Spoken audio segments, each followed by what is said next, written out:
इस अज़्म व एहतिशाम से चला है सल्फ़ी कारवां, कदम कदम पे राहों में बिछी हुई है कहकशां, कदम कदम पे राह में बिछी हुई है कहकशां। अब मैं बिला ताख़ीर फ़ज़ीलत शेख मौलाना डॉक्टर अब्दुल गफ़्फ़ार साहब सलफ़ी हफ़िज़हुल्लाह को दावत देते हैं कि आप आएँ और अपना ख़िताब आपके सामने पेश करें। फ़ज़ीलत शेख मौलाना अब्दुल गफ़्फ़ार साहब सलफ़ी उस्ताज़ मदरसा इहया सुन्नह बजटिया बनारस। शेख का उन्वान है फितनों के दौर में मुसलमानों का किरदार। अस्सलामु अलैकुम व रहमतुल्लाहि व बरकातुहू।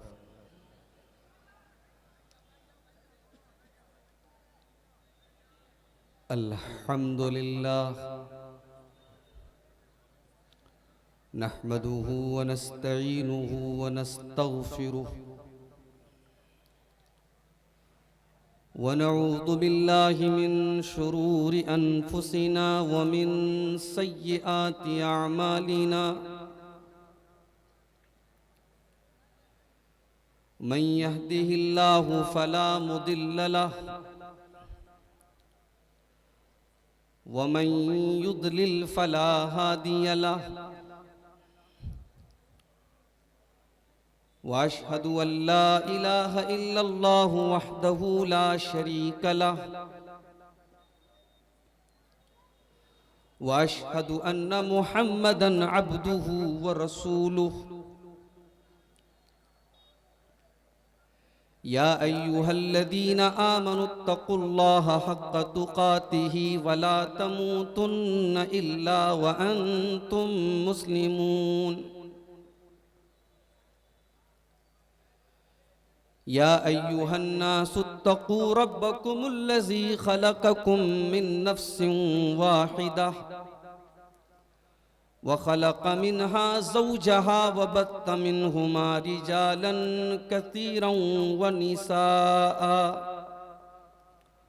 वत्तक़ुल्लाहल्लज़ी तसाअलून बिही वल अरहाम इन्नल्लाहा काना अलैकुम रक़ीबा। या अय्युहल्लज़ीना आमनुत्तक़ुल्लाहा वक़ूलू क़ौलन सदीदा युस्लिह लकुम अअमालकुम व यग़फ़िर लकुम ज़ुनूबकुम व मन युतिइल्लाह व रसूलहु फ़क़द फ़ाज़ फ़ौज़न अज़ीमा। अम्मा बअद फ़इन्न ख़ैरल हदीथ किताबुल्लाह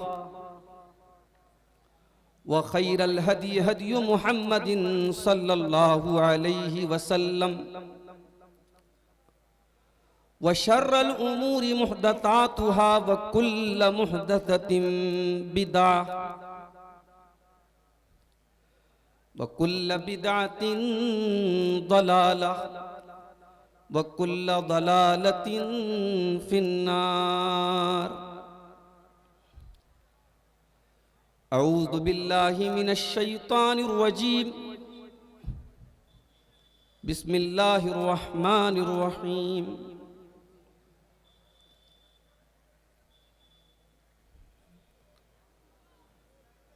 वमा आताकुमुर रसूलु फखुदूहु वमा नहाकुम अन्हु फंतहू।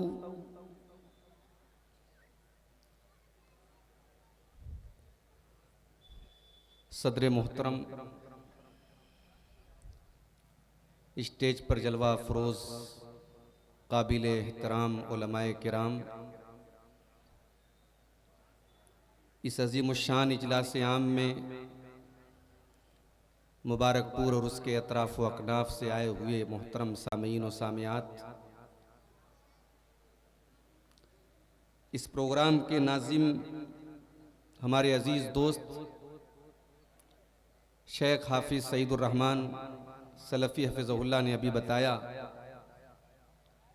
कि मेरे ख़िताब का जो उन्वान है वो है फितनों के इस दौर में मुसलमान की जिम्मेदारियाँ। ये दौर, जिस दौर में हम और आप जिंदगी गुजार रहे हैं,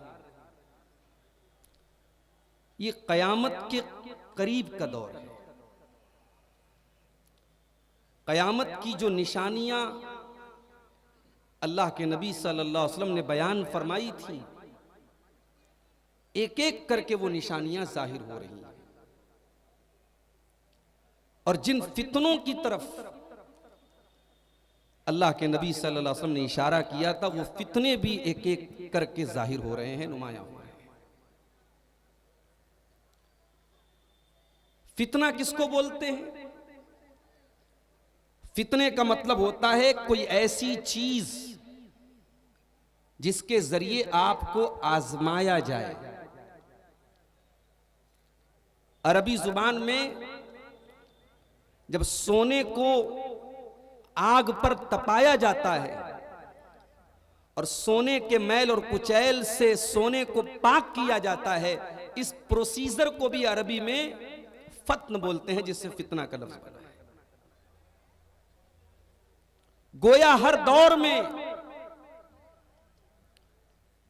फितनों की शक्ल में ऐसी चीजें सामने आएंगी जिनके जरिए अल्लाह तबारक व तआला खरे और खोटे को अलग करेगा।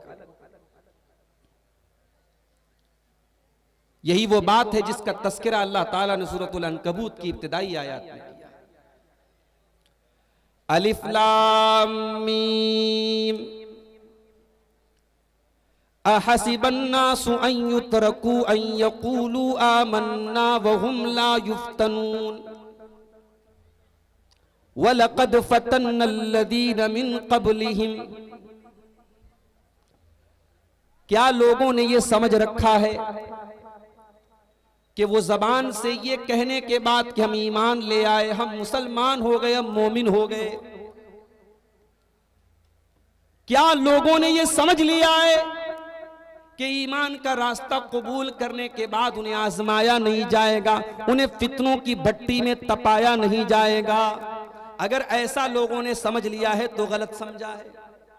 वलक़द फ़तन्नल्लज़ीन मिन क़ब्लिहिम, ऐ ईमान वालो, ये तो हमारा कानून रहा है, ये तो हमारी सुन्नत रही है, ये तो हमारा दस्तूर रहा है, हर दौर में हमने ईमान वालों को आजमाया है। फ़लयअलमन्नल्लाहुल्लज़ीन सदक़ू वलयअलमन्नल काज़िबीन। जब फितने आएंगे, जब आजमाइशें आएंगी, जब इम्तिहानात आएंगे, तभी खरे और खोटे का इम्तियाज होगा, तभी अल्लाह ताला सच्चों को झूठों से अलग करेगा। तो ये फितनों का दौर है मेरे भाई। कदम कदम पर ऐसे वाकयात होंगे, ऐसे इंसिडेंट्स होंगे, ऐसी दुर्घटनाएं होंगी जिनके जरिए अल्लाह तबारक व तआला हमारे और आपके ईमान को आजमाएगा। एक और हदीस देखिए, फितनों के इस दौर की तरफ इशारा करते हुए अल्लाह के नबी सल्लल्लाहु अलैहि वसल्लम फरमाया, सही मुस्लिम की रिवायत है, बादिरू बिल आमाली फितनन कक़ितइल लैलिल मुज़लिम। ऐ मेरी उम्मत के लोगों, तुम नेक अमल करने में जल्दी करो, तुम नेक अमल करने में देर न करो, इससे पहले कि फितनों का दौर आ जाए। जब फितनों का दौर आ जाए तो हो सकता है तुम्हें नेकी करने का मौका भी ना मिल सके, तुम नेकी करना चाहो और तुम नेकी न कर सको।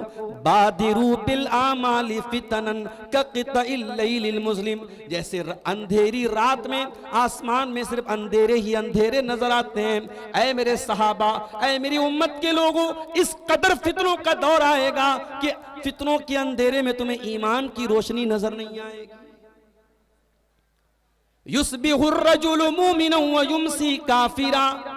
इस कदर फितने का दौर आ जाएगा कि सुबह को एक इंसान मोमिन होगा और शाम होते होते काफिर हो जाएगा। वयुमसी मोमिनन वयुस्बिहु काफिरा। शाम को मोमिन होगा, सुबह को काफिर हो जाएगा। अपने ईमान को 12 घंटे भी सेफ न रख पाएगा, सुरक्षित न रख पाएगा, बचा के न रख पाएगा। ईमान की वैलिडिटी 12 घंटे की भी न होगी। ऐसा दौर आएगा। और जब ऐसा दौर आएगा तो जाहिर है फिर उस दौर में दीन पर चलना ईमान पर चलना, तौहीद पर चलना, कुरान पर चलना, सुन्नत पर चलना, ये कोई फूलों की सेज नहीं होगी, ये कांटों का रास्ता। लोग तुम्हें गालियां भी देंगे, लोग तुम्हें तानो तशनी भी करेंगे, तुम्हें मलामत भी करेंगे, तुम्हें तकलीफें भी पहुंचाएंगे, तुम्हारे हर अमल को हकारत की नजर से देखा जाएगा, अजनबियत की नजर से देखा जाएगा। तुम सुन्नत पर अमल करोगे, तुम दीन पर अमल करोगे, तुम दीन की बातें करोगे, दुनिया की नजर में अजनबी हो जाओगे। जब ऐसा दौर आ जाए, अल्लाह के प्यारे नबी फरमाते हैं, बदल इस्लाम गरीबा व सयऊद कमा बदा फतूबा लिल गुरबा। ओ लोगों, जब इस्लाम की शुरुआत हुई थी, जब अरब की सरजमीन पर मोहम्मद रसूलुल्लाह ने इस्लाम का ऐलान किया था, इस्लाम की तबलीग शुरू की थी, उस वक्त इस्लाम अजनबी था, उस वक्त तौहीद अजनबी थी, उस वक्त इस्लाम की आवाज़ दुनिया की नज़र में अजनबी थी। और ऐ लोगों, वो ज़माना फिर से वापस आ जाएगा। तुम ईमान की बात करोगे, तुम तौहीद की बात करोगे, तुम दीन की बात करोगे, तुम दुनिया की नज़र में अजनबी बन जाओगे। जब ऐसा दौर आ जाए, फतूबा लिल गुरबा, तो उस दौर में जो अजनबी बन जाएं, जो दीन पर चलने के बाद गाली सुन लें, मलामत सुन लें, ताने सुन लें, तकलीफें सह लें, उन अजनबियों को जन्नत की खुशखबरी सुना दो। दीन पर चलोगे मेरे भाई तो आसान तो नहीं है ये। और फितनों के इस दौर में तमाम लड़कियां बेपर्दा घूमे, बल्कि बेपर्दा का लफ्ज ही बड़ा हल्का लफ्ज है। मैं अगर इससे बड़ा लफ्ज इस्तेमाल करूं कि नंगी घूमे, आप एयरपोर्ट वगैरह पे जाके देख ले मेरे भाई, मॉडर्नाइजेशन के नाम पे, तरक्की के नाम पे, अपने आप को एडवांस दिखाने के नाम पे क्या हो रहा है। बदतमीजी और बेहूदगी और गंदेपन और नंगेपन की कौन सी सीमा है जो पार नहीं हो रही। अभी हमारे पड़ोसी मुल्क में डॉक्टर जाकिर नायक साहब का एक दौरा चल रहा है। बहुत सारी बातें उस दौरे के ताल्लुक से हैं, मैं वो सारी बातें छेड़ना नहीं चाहता। एक बात मैं कहना चाहता हूं, कोई खातून थी, न्यूज एंकर थी, मेकअप वगैरह करके जैसे वहां रिवाज है, वो बैठी थी डॉक्टर साहब के सामने। डॉक्टर जाकिर नायक साहब ने कहा कि अगर कोई खातून, कोई गैर महरम औरत मेकअप करके सज संवर के किसी मर्द के सामने बैठी है और वो मर्द उस औरत को आधा घंटे तक देख रहा है और उसके दिल और दिमाग में कोई हलचल नहीं मच रही है, उसको कोई फर्क नहीं पड़ रहा है, तो उस मर्द को किसी डॉक्टर के पास जाना चाहिए, वो मर्द नहीं हो सकता। अब साहब मीडिया वालों ने और लिबरल लोगों ने बड़ा इसका वावेला मचाया, बड़ा एतराज किया, बड़ी बुरी बुरी बातें कही डॉक्टर जाकिर ने। मगर आज आप देख लें, आज की दुनिया का उसूल यही है, कानून यही है, औरत को यही पढ़ाया गया कि मैं नंगी फिरूं, मैं कुछ ना पहनूं, तुम अपनी नजर की हिफाजत करो। ये दुनिया इसको तरक्की कह रही, इसको औरतों की आजादी कह रही। एक ऐसे दौर में जहां औरत से उसका औरतपन छीन लिया गया, उसकी निस्वानियत छीन ली गई, एक ऐसे दौर में जहां औरत से उसका पर्दा छीन लिया गया। एक मुसलमान औरत जब सर से पैर तक पर्दे में निकलती है, नकाब में निकलती है, ये आसान काम नहीं है मेरी प्यारी माओ बहनों। मगर माफ करना, ये पर्दे की पाबंदी, ये पर्दे का एहतमाम अगर मुबारकपुर के मोहल्लों में आप इस पर अमल कर रही हैं, अगर पूरा रानी में इस पर अमल हो रहा है, अगर पूरा सूफी में इस पर अमल हो रहा है, अगर मुबारकपुर की गलियों और सड़कों में इसके ऊपर अमल हो रहा है, तो बड़े बड़े शहरों में, बड़े बड़े पार्कों में, बड़ी बड़ी नुमाइशों में और बड़ी बड़ी तफरी गाहों में भी ये पर्दा कायम रहना चाहिए। शरीयत का ऐसा कोई कानून नहीं है, कुरान की कोई ऐसी आयत नहीं है कि आपका ये पर्दा, आप अपनी बस्ती में हैं, आप अपने मोहल्ले में हैं, तब तो पर्दे पर अमल होगा। और आज आप अगर कहीं घूमने फिरने चली जाएं, कहीं शॉपिंग करने चली जाएं, कहीं तफरी करने चली जाएं, आप किसी और शहर में चली जाएं, तो पर्दे का हुक्म मनसूख हो गया। ऐसा कोई शरीयत का कानून नहीं है। आसान तो नहीं है, मन को मारना पड़ेगा। दुनिया एक काम कर रही है, आपको उससे हट के करना है तो मन को तो मारना पड़ेगा। और वैसे भी शैतान ने बुराई को अट्रैक्टिव बनाया है। हर इंसान को गुनाह की दुनिया अच्छी लगती है। एक शराबी से कहो शराब मत पियो, वो थोड़ी मानेगा, उसे शराब के नशे में मजा आता है। मगर इन्हीं रिस्ट्रिक्शंस और इन्हीं पाबंदियों और इन्हीं कानून के दायरे में रहने का नाम मेरे भाइयों इस्लाम है। अल्लाह ने हमें मुस्लिम बनाया। मुसलमान कहते ही उसको हैं जिसके हाथों और पैरों में इस्लाम की जंजीरें पड़ी। अपनी मर्जी का मालिक नहीं है मुसलमान। मुसलमान कहते किसको हैं? आओ कुरान से पूछते हैं। अल्लाह फरमाता है इन्नमा कान क़ौलल मुमिनीना इज़ा दुऊ इलल्लाहि व रसूलिही लियहकुम बैनहुम अन यक़ूलू समीना व अताना। मुसलमान की पहचान तो ये है, उसके सामने अल्लाह का फैसला आ जाए, रसूल का फैसला आ जाए। मुसलमान की शान तो ये है वो अल्लाह और उसके रसूल का फैसला सुन करके आमन्ना व सद्दकना कह दे, वो ईमान ले आए, वो मान ले, वो तस्लीम कर ले। मुसलमान उसको नहीं कहते जो मादर पिदर आजाद हो जाए, जो अपनी मर्जी का मालिक हो जाए, जहां जी चाहे जाए, जो जी चाहे खाए, जो जी चाहे करे। ये मुसलमान की पहचान नहीं है। तो फितनों के दौर में ये पहली जिम्मेदारी हमारी है कि हम अपने दीन पर कायम रहें मेरे भाई। फितनों के दौर में मुश्किल है, बल्कि एक हदीस में अल्लाह के नबी ने फरमाया कि अपने हाथ में अंगारे के लिए अंगारे पकड़ने के जैसा है। आपने फरमाया फितनों के दौर में दीन पर अमल करने वाला, दीन पर पाबंदी करने वाला, दीन पर चलने वाला कल काबिज़ अलल जमरी, उसकी मिसाल ऐसी है जैसे अपने हाथ में अंगारा लेकर के कोई चल रहा हो। मेरे प्यारे साथियों, मार्केट में आप भी हैं, दूसरे लोग भी हैं, झूठ बोलने वाले लोग भी हैं, धोखा देने वाले लोग भी हैं, फ्रॉड करने वाले लोग भी हैं, हलाल और हराम के फर्क को भूल जाने वाले लोग भी हैं। मगर आप एक मुसलमान हैं। आप जब मार्केट में जाते हैं, आपकी शरीयत आपसे कहती है मन गश्शना फलैसा मिन्ना, तो मुसलमान है, तू धोखा नहीं देगा। आपकी शरीयत कहती है इन्नल्लाह अहल्लल्लाहुल बै'a व हर्रमर रिबा, सूद हराम है, ब्याज हराम है, कारोबार हलाल है। आप सूद व ब्याज का लेन देन आपको नहीं करना है, धोखाधड़ी आपको नहीं करना है, सट्टेबाजी आपको नहीं करना है, झूठी कसम खा करके अपना माल नहीं बेचना है। हलाल तरीके से जो प्रॉफिट आ जाए, जो मुनाफा आ जाए, उसी में अपनी जिंदगी गुजारना है। अब यह आसान काम तो नहीं है मेरे भाई। इस पर आपके कलेजे पर छुरियां चलेंगी तो चलें। वो हलाल की थोड़ी सी कमाई उस हराम की ज्यादा कमाई से बेहतर है जो आपके घर के चैन और सुकून को छीन ले मेरे भाई।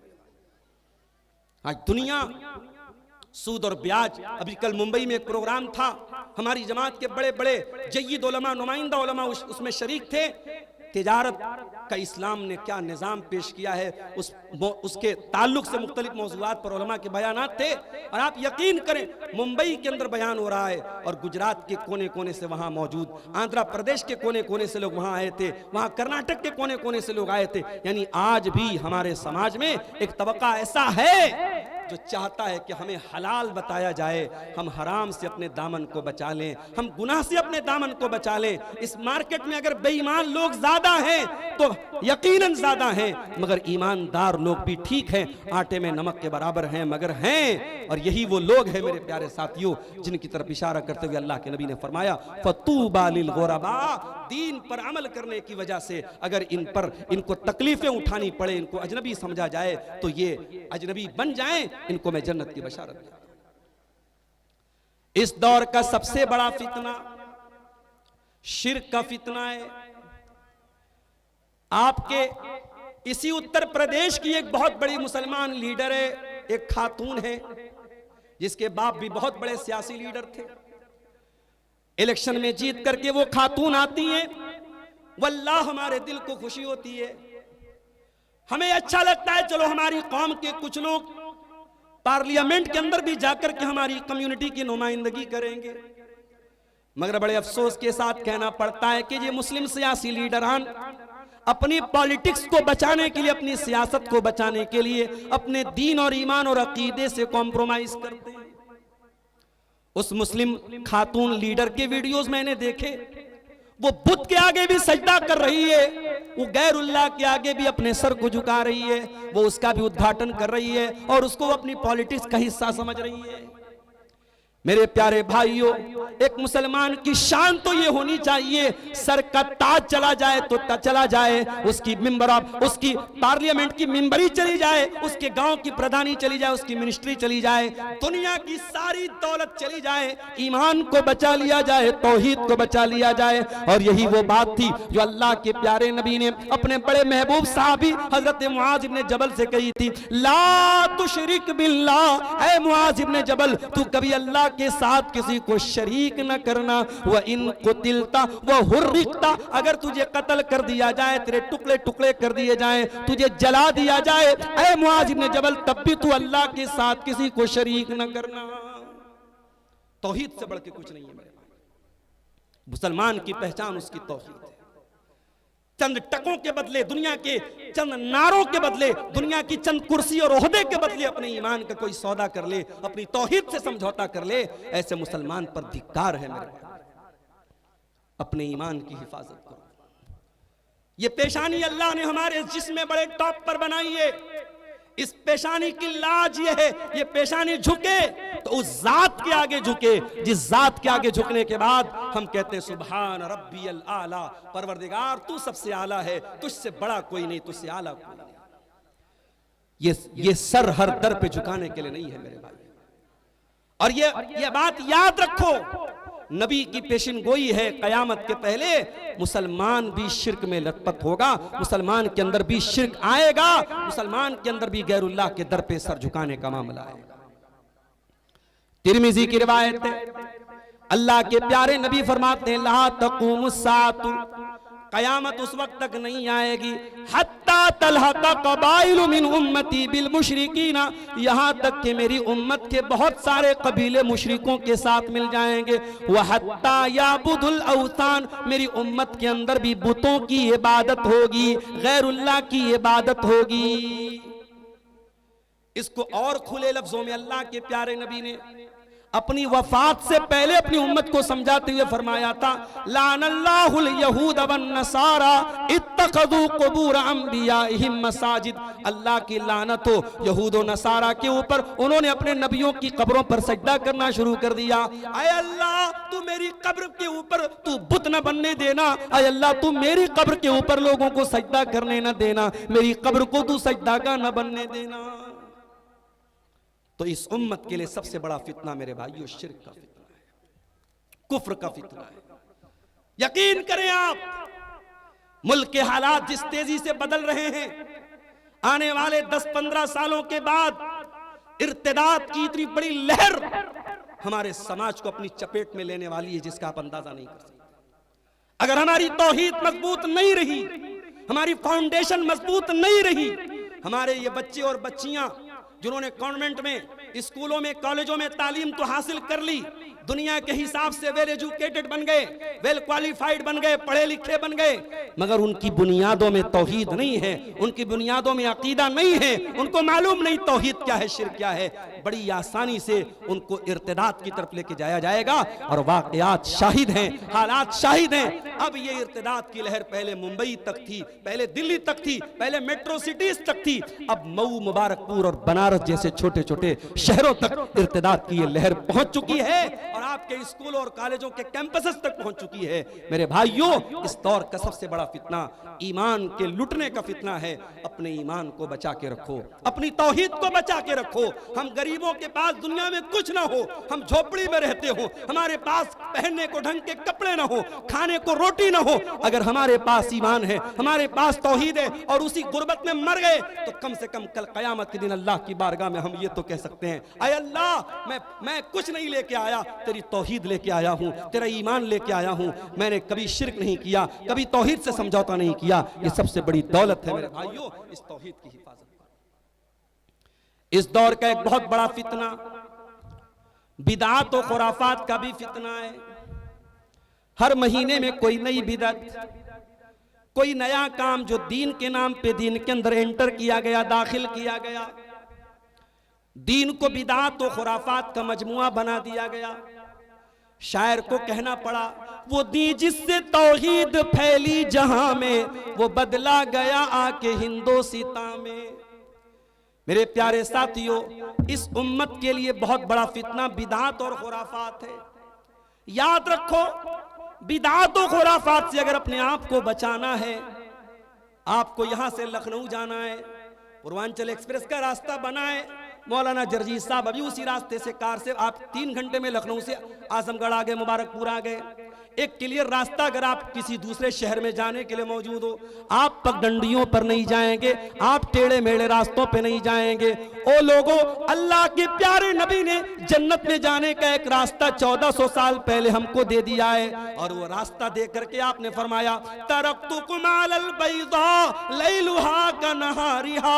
ओ लोगों, मैं तुमको ऐसे हाईवे पे छोड़ के जा रहा हूं, ऐसे रास्ते पे छोड़ के जा रहा हूं जहां रात भी दिन की तरह रोशन है, जहां 24/7 रोशनी है, वहां बिदत का अंधेरा नहीं है, वहां खुराफात का अंधेरा नहीं है, वो बिल्कुल सीधा साधा रास्ता है। उसी रास्ते पर चलते रहोगे तो जन्नत पे पहुंच जाओगे। बिदात से बचना है, उसी रास्ते को अपनाओ। कोई लाख कहे, आपका जुमला यही होना चाहिए कि ये अमल, ये काम जिसको तुम दीन समझ के कर रहे हो, बना रहे हो, साबित कर रहे हो, इस अमल को मेरे मुस्तफ़ा ने किया कि नहीं किया, मेरे रसूल ने किया कि नहीं किया, मेरे रसूल के चहेतों ने किया कि नहीं किया, मेरे नबी के सहाबा ने किया कि नहीं किया। अगर नहीं किया तो वो दीन के अंदर वो काम बिदात है, और बिदत से अपने दामन को बचाना है। और आगे बढ़ो मेरे भाइयों, इस दौर का एक बहुत बड़ा फितना जो हमारे नौजवानों को अपनी चपेट में ले रहा है, हराम कमाई का फितना। एक नौजवान के पास 10,000 का मोबाइल है, पावरलूम चलाने वाला, छोटा मोटा बिजनेस करने वाला, मेहनत मजदूरी करने वाला नौजवान है। उसे शौक पैदा हुआ, मुझे 60-70 हजार का आईफोन लेना है। चादर उसकी छोटी है और पैर उसे पूरा फैलाना है। उसकी औकात और हैसियत से बड़ा उसका शौक है। इस शौक को पूरा करने के लिए वो ऑनलाइन सट्टेबाजी में मुब्तला हो जा रहा है, वो ड्रीम 11 पे जाके जुआ खेल रहा है, वो IPL में सट्टा लगा रहा है, वो ऑनलाइन एप्स के जरिए हराम कमाई करके रातों रात अमीर बनना चाहता है। अब जाहिर है, जब जुआ है तो जुए में तो दोनों चांस है ना। 1 लाख लगाया, 1 लाख का 2 लाख भी हो सकता है, 1 लाख का 0 भी हो सकता है। अब 1 लाख उसने लगाया कर्जे लेकर के, लोगों से उधार मांग करके, और ड्रीम 11 पे, किसी जुआ के ऐप पे, किसी सट्टे के ऐप पे लगा दिया उसने। पैसा डूब गया। अब कर्जदार उसके घर पे दौड़ रहे हैं, पैसा दे मेरा, और ये दरवाजे कुंडी लगा के घर में बैठा हुआ है। माँ बाप की इज्जत को खतरे में डाला। इसी मऊ की सरजमीन से मुझे दोस्तों ने बताया, बाज नौजवानों ने इसी जुए और सट्टेबाजी की लानत में गिरफ्तार होकर खुदकुशी कर ली, आत्महत्या कर ली, सुसाइड कर ली। मेरे नौजवानों, ऐसी हराम कमाई के चक्कर में अपने घर वालों के सुकून को बर्बाद मत करो, अपनी जिंदगी को बर्बाद मत करो। प्रॉपर चैनल से पैसा कमाओ। इसी मुल्क में बड़े बड़े उद्योगपति हुए, बड़े बड़े ताजिर हुए। अभी एक बहुत बड़े हमारे मुल्क के उद्योगपति का इंतकाल हुआ, रतन टाटा, पारसी मजहब के मानने वाले थे। हमारे मुल्क में पारसी लोग बहुत छोटी तादाद में हैं, बड़ी छोटी कम्युनिटी है, मगर आज पारसी लोग बड़े पैसे वाले हैं। इसी मुल्क में जैन मजहब के मानने वाले बड़े थोड़े से हैं, मगर बहुत पैसे कमाने वाले लोग हैं। मेरे भाइयों, इस्लाम आपको माल कमाने से मना नहीं करता। खूब पैसे कमाओ, हलाल और प्रॉपर चैनल से, हलाल तरीके से पैसे कमाओ। हराम तरीके से पैसे कमाना इस दौर का बहुत बड़ा फितना है। और आप जब इंटरनेट चलाएंगे, जब मोबाइल चलाएंगे, बड़े बड़े फिल्म स्टार प्रचार करेंगे जुए का, बड़े बड़े सेलिब्रिटी प्रचार करेंगे हराम कारोबार का।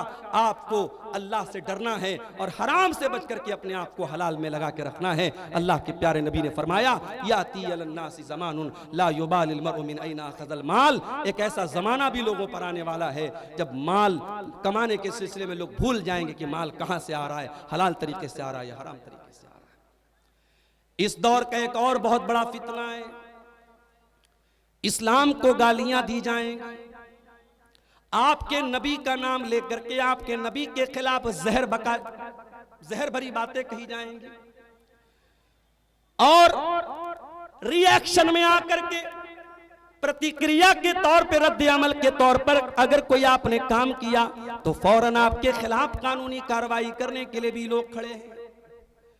मेरे प्यारे साथियों, एक ऐसे नाजुक दौर में जब खुलेआम हमारे नबी की तौहीन की जा रही है, मैं खुले लफ्जों में आपको एक पैगाम देना चाहता हूं, हमें कोई गाली दे दे, हमारे माँ बाप को कोई बुरा भला कह दे, हमारे ऊपर कीचड़ उछाल दे, ये हमारा जाती मामला है। लेकिन अगर कोई हमारे नबी के खिलाफ उल्टे सीधे जुमले बोल दे, और अगर अपने नबी के खिलाफ वो गंदे और घिनौने जुमले सुनने के बाद भी आपको अपने दिल में कोई हलचल महसूस ना हो, आपके दिल को कोई तकलीफ महसूस ना हो, आपको अपने दिलो दिमाग में कोई गुस्सा महसूस ना हो, तो मेरे भाइयों इसका मतलब यह हुआ कि दिल के अंदर, सीने के अंदर ईमान कहीं ना कहीं मुर्दा हो रहा है।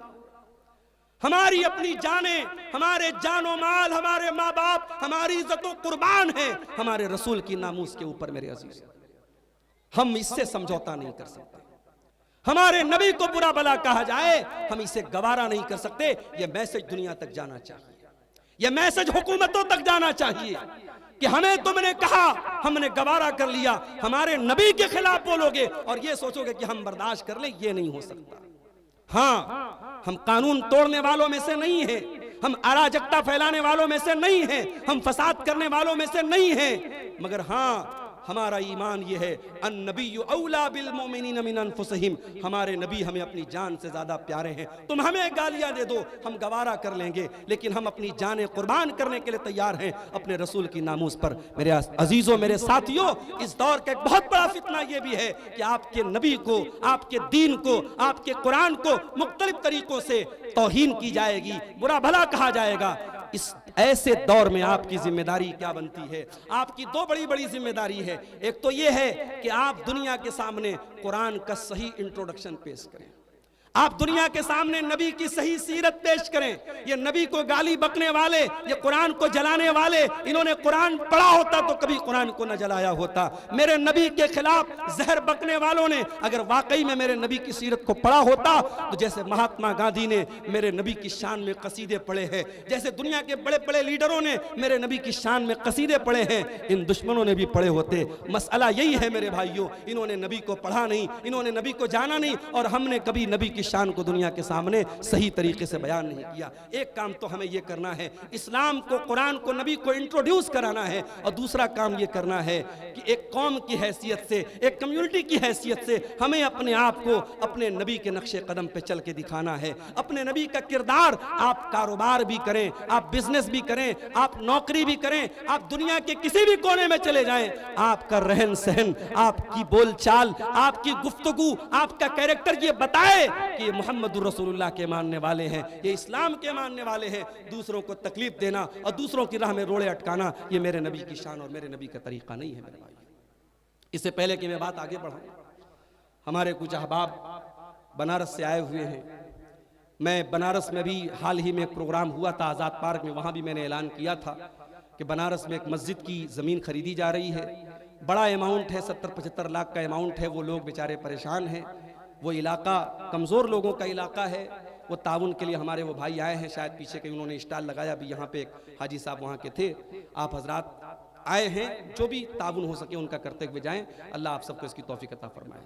मेरे अजीज़ों, आज फितनों के इस दौर में हमारी एक बहुत बड़ी जिम्मेदारी ये भी है कि हम अपने बच्चों की और अपने खवातीन की और अपने घर की लड़कियों की हम सही तरबियत करें।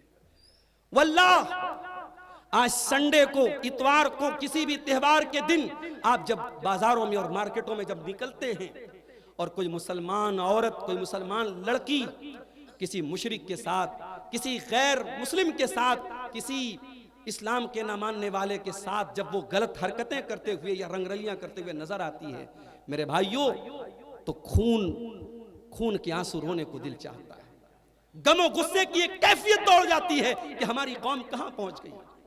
मेरे भाइयों, इस्लामी तारीख में यह दौर कभी नहीं देखा गया। हमारी तारीख तो बड़ी रोशन रही है। सलाहुद्दीन अय्यूबी के फौजियों को यहूदियों की लड़कियों ने नंगे होकर और अपने जिस्म को बरहना करके उन्हें खरीदने की कोशिश की, उन्हें इस्लाम से बरगश्ता करने की कोशिश की, मगर सलाहुद्दीन अय्यूबी के जो फौजी थे वो तैयार नहीं हुए। उन्होंने इस्लाम को और ईमान का रास्ता नहीं छोड़ा। हमारी तारीख तो बड़े पाक दामन और पाकबाज लोगों की तारीख रही है मेरे भाई। अभी शेख जुनैद मक्की साहब ने वाकया बयान किया, हजरत मरसद रजी अल्लाह ताला अन्हु सहाबी रसूल हैं, जा रहे हैं रास्ते में और उनकी दौरे जाहिलियत की एक महबूबा है जिससे दौरे जाहिलियत में उनका ताल्लुक था, कनेक्शन था, उनसे उनका रिलेशनशिप थी। उस औरत ने इनको देखा और अपने पास बुलाने की कोशिश की, गुनाह की दावत देने की कोशिश की। हजरत मरसद रजी अल्लाह ताला अन्हु ने कहा नहीं, पहले की बात अलग थी, अब मैं इस्लाम ला चुका हूं और इस्लाम ज़िनाकारी से रोकता है, बदकारी से रोकता है। हजरत मरसद आगे बढ़ गए। मेरे भाइयों, सहाबा किराम ने गुनाह का मौका मिलने के बावजूद गुनाह से अपने आप को बचा के रखा। आज हमारी कौम इंस्टाग्राम पर, फेसबुक पर, सोशल मीडिया पर गुनाह के मौके तलाश कर रही है, जिना के मौके तलाश कर रही है। आप यकीन जाने, घर से सर से पैर तक नकाब पहनने वाली और हाथों में दस्ताना पहनने वाली और पैरों में मोजा पहन करके निकलने वाली लड़कियां भी आज मुजफ्फरनगर के होटल में रेड पड़ा है, वहां से पकड़ी गई हैं। इसका मतलब ये हुआ, हमने नकाब तो पहनाया है, हमने पर्दा तो कराया है, मगर हमने तरबियत नहीं की है, हमने अल्लाह का खौफ अपने बच्चों के अंदर नहीं पैदा किया है। इसीलिए अल्लाह के नबी फरमाते हैं, वो आखिफहुम फिल्लाह, अपने बच्चों के दिल में अल्लाह का डर पैदा करो। कुरान कहता है, अनफुसकुम व अहलीकुम नारा, ऐ ईमान वालो, अपने आप को और अपने बच्चों को जहन्नम की आग से बचाओ। मेरे भाइयों, आप रात में तहज्जुद पढ़ रहे हैं, आप पांचों टाइम के नमाजी हैं, लेकिन अगर आपके बेटे, आपकी बेटियां, आपका पूरा घराना अगर दीन से दूर है, हया से दूर है, गैरत से दूर है, तो मेरे भाइयों, अल्लाह के यहाँ आपकी गर्दन नहीं बच पाएगी। अल्लाह पूछेगा, तू एक बाप था, तूने अपनी बेटी को क्यों नहीं रोका बेहयाई से, अपने बेटे को क्यों नहीं रोका बदकारी से। बाप और माँ के कंधे पर बहुत बड़ी जिम्मेदारी है। फितनों के इस दौर में एक माँ को अपनी जिम्मेदारी महसूस करनी पड़ेगी, एक बाप को अपनी जिम्मेदारी महसूस करनी पड़ेगी। मेरे अजीजों, फितनों के इस दौर में एक और बहुत बड़ा फितना जो हमारे नौजवानों को अपनी चपेट में ले रहा है, और वो फितना क्या है? दीन के नाम पर कोई कुछ भी कहे, हम उसे मानने को तैयार हो जाते हैं। पहले यूट्यूब का दौर नहीं था, पहले फेसबुक का दौर नहीं था, तो लोग उलमा से जुड़े रहते थे, अपने मोहल्ले की मस्जिद के इमाम साहब से पूछते थे, उनकी तकरीरों को सुनते थे। आज हमारे पास गूगल आ गया, यूट्यूब आ गया, अब हमें किसी आलिम से पूछने की जरूरत नहीं है, हम गूगल से पूछेंगे ये हलाल है कि हराम है, ये जायज है कि ना जायज है। जब हमने इंटरनेट को आलिम बना दिया, हमने गूगल और यूट्यूब को मुफ्ती बना दिया, रिजल्ट ये निकला, नतीजा ये निकला कि आज हमारी सफों में हदीस का इनकार करने वाले भी पैदा हो गए, हमारी सफों में अज़ाब कब्र का इनकार करने वाले भी पैदा हो गए, हमारी सफों में इसी बिहार की सरजमीन पे दरभंगा से एक इंसान पैदा हुआ जिसका नाम शकील बिन हनीफ है। उसने कहा कि मैं ईसा अलैहिस्सलाम हूँ, मैं वो मेहदी हूँ जिसकी पेशनगोई अल्लाह के नबी ने की है। और अच्छे खासे पढ़े लिखे लोग उसके झांसे में आ गए। अभी मेरे पास भदोई, बनारस से तकरीबन 50 किलोमीटर दूर जगह है भदोई से मेरे पास कॉल आया, वहां के कई नौजवान इस फितने में पड़ गए। मेरे अजीजों, ये इस दौर का बहुत बड़ा फितना है। अपने उलमा को पहचानो, उलमाए रब्बानी को पहचानो, कुरान और सुन्नत बयान करने वाले उलमा को पहचानो और दीन को उनसे हासिल करो। जाहिलों को ये हक न दो कि वो तुम्हें फतवे बयान करें। जो कुरान और हदीस का इल्म नहीं रखते उन्हें मुफ्ती का दर्जा न दो, उन्हें आलिम का दर्जा न दो, उनसे दीन न सीखो। अल्लाह के प्यारे हबीब ने फरमाया कि एक ऐसा जमाना भी आएगा जब दुनिया से अल्लाह उलमा को उठा लेगा। और मैं तो ऐसी बस्ती में बैठा हूँ, अल्लाह अकबर, मुबारकपुर की वो बस्ती है जहां अरब व अजम से लोग आते थे। यही शेखुल हदीस अल्लामा साहिबे तोहफा अल्लामा अब्दुल रहमान मुबारकपुरी रहमहुल्लाह, इसी मुबारकपुर की सरजमीन पर हमारे शेखुल हदीस साहिबे मिरात अल्लामा उबैदुल्लाह मुबारकपुरी, ये वो हस्तियां थी जिनके इल्म का लोहा अरब व अजम ने माना, जिनसे हदीस की सनत लेने उस जमाने में भी लोग आते थे। और आज भी हमारे शेख अब्दुल रहमान हफिज़हुल्लाह, अल्लाह उनकी हयात में बरकत दे, उनको सेहत अता फरमाए, आज भी लोग उनसे सनद लेने के लिए बड़े दूर दराज से आते हैं। ये उलमा की सरजमीन है मेरे भाई, ये उलमा की ये बड़ी इल्मी सरजमीन है। जब आप एक इल्मी सरजमीन से और उलमा की सरजमीन से ताल्लुक़ रखते हैं तो आपकी जिम्मेदारी ज़्यादा बड़ी है। आपकी जिम्मेदारी ज्यादा बड़ी है, आपकी रिस्पॉन्सिबिलिटी ज्यादा बड़ी है। ये साल में कोई जलसा करा लेना, कोई भीड़ इकट्ठा कर लेना, ये कोई बहुत बड़ा कमाल नहीं है। आपकी जिंदगी से, आपके आदात व अतवार से, आपकी बोलचाल से, आपके रहन सहन से वो इल्म, वो तकवा, वो दीनदारी झलकनी चाहिए जो सरजमीन मुबारकपुर की खासियत है। मेरे अजीजों, अल्लाह के नबी ने फरमाया जब उलमा दुनिया से चले जाएंगे, लोग जाहिलों को अपना सरदार बना लेंगे, और जब जाहिलों को सरदार बना लेंगे तो क्या होगा? जाहिल मुफ्ती बन जाएंगे और फज़ल्लू व अज़ल्लू, खुद भी गुमराह होंगे और दूसरों को भी गुमराह करेंगे। एक और बात बयान करके बात खत्म करूंगा। ये फितनों का दौर है मेरे भाई, और फितनों के इस दौर में एक बहुत बड़ी मजबूत चीज हमारे पास मौजूद है, अल्लाह की किताब कुरान मजीद। कभी गौर करना कि आखिरी बार आपने कुरान को कब पढ़ा था। मेरे नौजवानों, अपने यूट्यूब की जरा हिस्ट्री उठा के देखो कि आखिरी बार आपने कुरान कब सुना था। कुरान अल्लाह का कलाम है, और ये सिर्फ कोई बरकत की किताब नहीं है, कोई पढ़ के फूंक करके दम करने की किताब नहीं है। ये कुरान शिफा है दिलों की, ये कुरान हिदायत की किताब है। ये कुरान आप इस कुरान को कायदे से तर्जमा और माना और मतलब के साथ पढ़ें, वल्लाहिल अज़ीम आपके दिल से माल की मोहब्बत कम हो जाएगी, आपके दिल से दुनिया की मोहब्बत कम हो जाएगी, आपके दिल में अल्लाह का डर और अल्लाह का खौफ पैदा हो जाएगा। मगर अफसोस, मोबाइल 1 घंटे के लिए डिस्चार्ज हो जाए हम बेचैन हो जाते हैं।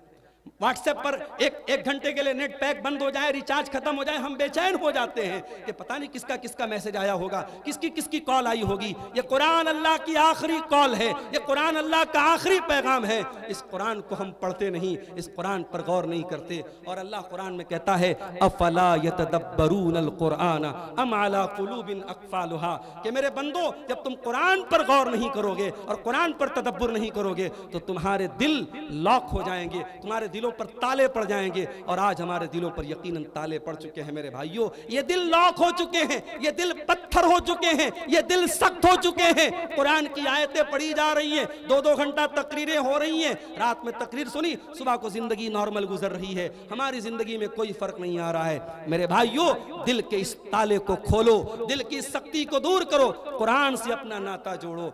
रोजाना जितनी भी आपके अंदर ताकत है, 15 मिनट, 10 मिनट, आधा घंटा कुरान की तिलावत के लिए टाइम निकालो। कुरान की कोई मुस्तनद और ऑथेंटिक तफसीर खरीद करके उसका मुताला करो, कुरान को टाइम दो। मैंने बाज लोगों को देखा कि वो अपने बच्चों को लेकर के, अपनी फैमिली को लेकर के रोजाना घर में एक आयत पढ़ते हैं, उसका तर्जमा पढ़ते हैं, उसकी तफसीर पढ़ते हैं, और घर वालों के बीच में ऐसा माहौल बनाते हैं कि हम डेली एक आयत पढ़ें और उस एक आयत पर हम अमल करें। हमने बाज अहबाब को ऐसा करते देखा और उन्होंने कहा कि इससे हमें अपने घर में बड़ी बरकत महसूस होती है।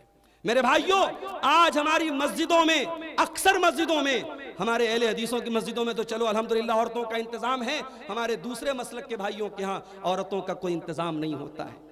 और मुझे बड़े अफसोस के साथ कहना पड़ता है, आज मुस्लिम पर्सनल लॉ बोर्ड भी ये कह रही है और दूसरे मसलक के बड़े बड़े उलमा भी कह रहे हैं कि अब औरतों का इंतजाम भी मस्जिद में होना चाहिए।